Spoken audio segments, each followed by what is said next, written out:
2024 ലോക്സഭാ തെരഞ്ഞെടുപ്പ് exit poll ഫലങ്ങൾ പ്രവചിച്ചതുപോലെ ആയിരുന്നില്ല. വിജയിച്ചവർക്ക് വിജയിച്ചതിൻ്റെ പ്രഭയുണ്ടോ എന്ന് ചോദിച്ചാൽ ഇല്ല. പരാജയപ്പെട്ടവർ ശരിക്കും പരാജയപ്പെട്ടോ എന്ന് ചോദിച്ചാൽ അതുമില്ല. വിജയപരാജയങ്ങളൊക്കെ ആർക്കും പ്രവചിക്കുവാൻ കഴിയാത്തത് തന്നെയാണ് എന്ന് തെളിയിച്ച ഒരു തെരഞ്ഞെടുപ്പായിരുന്നു 2024 ലോക്സഭാ തെരഞ്ഞെടുപ്പ്. ഇന്ത്യയുടെ പ്രധാനമന്ത്രിയായിരുന്ന നരേന്ദ്രമോദി ആദ്യഘട്ടത്തിൽ ഒന്ന് ഉയർത്തെങ്കിലും 1,50,000 പരം വോട്ടിൻ്റെ ഭൂരിപക്ഷത്തിൽ കടന്നുകൂടി. ഹിന്ദി ഹൃദയഭൂമിയിൽ പരാജയപ്പെടുമെന്ന് വിധിയെഴുതുകയും ഇനി ഒരിക്കലും കോൺഗ്രസിന് അമേഠി കൈകൊടുക്കില്ല എന്ന് പറഞ്ഞവർക്ക് കർണത്തടി പോലെ പരാജയവും നൽകിയ അമേഠി. റായ്ബറേലിയിലും വയനാട്ടിലും ഒരേപോലെ മത്സരിച്ച രാഹുൽ ഗാന്ധിക്ക് ഒരേ തരത്തിലുള്ള ഭൂരിപക്ഷം നൽകി വിജയിപ്പിക്കുകയും ചെയ്തു. അങ്ങനെ ആർക്കും പ്രവചിക്കുവാൻ കഴിയാതെ പോയ ഒരു തെരഞ്ഞെടുപ്പ്. കേരളത്തിലേക്ക് വരുമ്പോൾ ഐതിഹാസികപരമായ ഒരു നേട്ടം കൈക്കൊണ്ട ആവേശത്തിലാണ് BJP. ചരിത്രത്തിലാദ്യമായി കേരള മണ്ണിൽ BJP തങ്ങളുടെ വേര് ആഴത്തിൽ ഊന്നുകയാണ്. തൃശ്ശൂരിൽ ശക്തൻ്റെ മണ്ണിൽ അങ്ങനെ സുരേഷ് ഗോപിയുടെ ആഗ്രഹപ്രകാരം താമര വിരിയുന്നു. നിരവധി തവണ ഈ തൃശ്ശൂർ ഞാനിങ്ങെടുക്കട്ടെ എന്ന് ചോദിക്കുമ്പോൾ വേണ്ട എന്ന് പറഞ്ഞവർ ഒടുവിൽ തൃശ്ശൂർ സുരേഷ് ഗോപിയുടെ കൈകളിൽ ഭദ്രമായി ഏൽപ്പിക്കുന്നു. കേരളത്തിലെ 5-6 ലോക്സഭാ മണ്ഡലങ്ങളിൽ 2ാം സ്ഥാനവും ശക്തമായ മത്സരവുമൊക്കെ കാഴ്ചവെച്ചിട്ടുണ്ട് BJP. ആലപ്പുഴയിലും തലസ്ഥാന നഗരിയായ തിരുവനന്തപുരത്തും അടക്കം പല മണ്ഡലങ്ങളിലും പല നേതാക്കന്മാരെയും വിജയിപ്പിച്ചതിൻ്റെ ഏറ്റവും പ്രധാന ഘടകവും BJP തന്നെയാണ്. ആലപ്പുഴയിൽ കത്തിയെരിഞ്ഞു നിന്ന കനൽ ആലത്തൂരിലേക്ക് മാറിയതിൻ്റെ ഒരു ഘടകം ആരും ശ്രദ്ധിക്കാതെ പോയ സരസു BJPയുടെ സ്ഥാനാർത്ഥിയായി മത്സരിച്ച് നേടിയത് 80,000 നിന്ന് 1,00,000-ലേറെ വോട്ടുകളാണ്. അതായത് ആലത്തൂരിൽ BJP പിടിച്ചുമാറ്റിയ വോട്ട് തിരിച്ചടിയായത് രമ്യ ഹരിദാസിനാണെന്ന് സാരം. തൃശ്ശൂരിനോട് ചേർന്ന് കിടക്കുന്ന ലോക്സഭാ മണ്ഡലമായതുകൊണ്ട് തന്നെ തൃശ്ശൂരിൻ്റെ തരംഗത്തിൻ്റെ ഒരു ഭാഗം ആലത്തൂരിലും അലയടിക്കുവാനുള്ള സാധ്യത ഏറെയായിരുന്നു. ആ തരംഗത്തിൻ്റെ പുറത്ത് BJP പിടിച്ചുമാറ്റിയ വോട്ടുകൾ വിനയായി മാറി രമ്യ ഹരിദാസിൻ്റെ വിജയത്തിൽ. എന്തുകൊണ്ട് തൃശ്ശൂരിൽ സുരേഷ് ഗോപി വിജയിച്ചു? അതിന് പല ഘടകങ്ങളുണ്ട്. നിരവധി തവണ മത്സരിച്ച് പരാജയപ്പെട്ടു പോയ സുരേഷ് ഗോപിയോട് ഒരു അനുകമ്പ ഒരുപക്ഷെ തൃശ്ശൂരിൽ ഉടലെടുത്തിട്ടുണ്ടാകാം. രാജഗോപാലൻ പണ്ട് തിരുവനന്തപുരത്ത് മത്സരിക്കുമ്പോൾ പരാജയപ്പെട്ടു പോയി ഒടുവിലൊരിക്കൽ വിജയം സമ്മാനിച്ച തിരുവനന്തപുരത്തുകാരെ പോലെ തൃശ്ശൂരെ വോട്ടർമാരും അങ്ങനെ ഒടുവിൽ തൃശ്ശൂർ സുരേഷ് ഗോപിക്ക് നൽകിയിരിക്കുന്നു.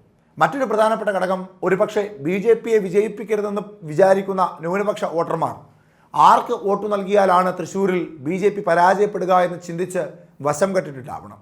കാരണം UDFൻ്റെ അതിശക്തനായ സ്ഥാനാർത്ഥിയാണ് കെ മുരളീധരൻ. ഇടതുപക്ഷത്തിൻ്റെ ഏറ്റവും പ്രബലനായ ഏറ്റവും ശക്തനായ സ്ഥാനാർത്ഥികളിൽ ഒരാളാണ് VS സുനിൽകുമാർ. അങ്ങനെ ന്യൂനപക്ഷങ്ങൾക്കാകെ ഒരു കൺഫ്യൂഷനായി. സുരേഷ് ഗോപിയെ പരാജയപ്പെടുത്തണമെങ്കിൽ ആർക്ക് വോട്ട് നൽകിയാലാണ് വിജയിക്കുക? ആരായിരിക്കും ഈ കൂട്ടത്തിൽ വിജയിക്കുവാൻ സാധ്യത ഏറെ? ഇഞ്ചോടിഞ്ചു പോരാട്ടം അങ്ങനെ കെ മുരളീധരനും VS സുനിൽകുമാറും നടത്തിയപ്പോൾ ന്യൂനപക്ഷ വോട്ടുകളിൽ ഭിന്നിപ്പ് സുനിശ്ചിതമായി ഉണ്ടായി. സ്വാഭാവികമായും സ്ത്രീകൾക്കിടയിൽ സുരേഷ് ഗോപിക്കുണ്ടായിരുന്ന ഒരു അനുകമ്പ തരംഗം അങ്ങനെ വോട്ടായി മാറി.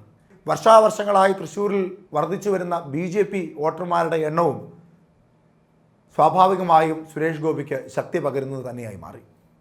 ഒപ്പം ഏറ്റവും ഒടുവിൽ വലിയ രാഷ്ട്രീയ പോരാട്ടത്തിൻ്റെ അന്തിമ ഫലം എന്ന പോലെ തൃശ്ശൂരിൽ NDA അങ്ങനെ താമര വിരിയിക്കുന്നു. ഇനി കേന്ദ്രം പറഞ്ഞതുപോലെ സുരേഷ് ഗോപിക്ക് കേന്ദ്രമന്ത്രി സ്ഥാനം നൽകുമോ എന്നുള്ളത് മാത്രമാണ് ബാക്കിയുള്ളത്. നൽകാതിരിക്കുവാൻ നിർവാഹമില്ല. കാരണം അതായിരുന്നു മോദി കേരളത്തിൽ നൽകിയ ആദ്യ ഗ്യാരണ്ടി.